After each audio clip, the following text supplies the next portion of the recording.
Welcome back, 624 on your Wednesday morning. Today, Kansas lawmakers will hold a hearing on a bill that, if it's passed, would create a child's advocacy office to oversee Kansas Department for Children and Families. I-Team reporter Jessica McMaster says the office will be tasked with investigating complaints about DCF and ensuring that laws and policies are being followed.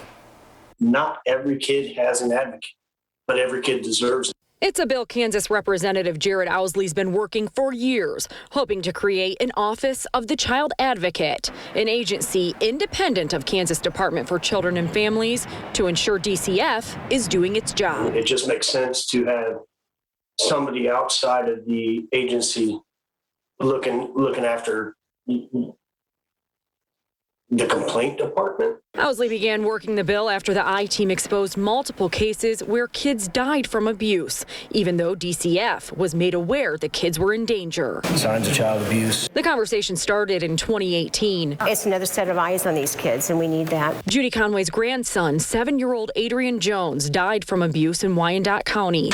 His case file with DCF is 2,000 pages long, and it documents years of abuse. It's still unclear why DCF didn't remove Adrian from his dad and stepmom's care. Both are in prison for his murder. We're failing as a state. We're failing these kids, these families. If the bill passes, Kansas would join 13 other states, including Missouri, to implement an Office of the Child Advocate, also known as a Children's Ombudsman Office. Owsley says one of the challenges with Adrian's case is that his parents hopped back and forth between Kansas and Missouri, and that DCF and social services in Missouri didn't communicate. In a situation like Adrian Jones, had there been communication, it very well could have been life-saving. Owsley says the advocacy office in Missouri and Kansas will be able to work together to track high-risk situations. We reached out to Governor Laura Kelly, who's long criticized DCF's handling of abuse cases.